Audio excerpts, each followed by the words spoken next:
Our defense ministry is very determined in defending ourselves.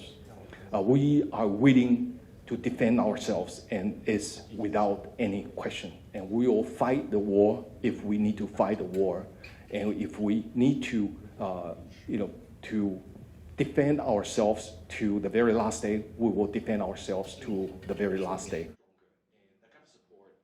And I would like to also stress again that the defense of Taiwan is our own responsibility.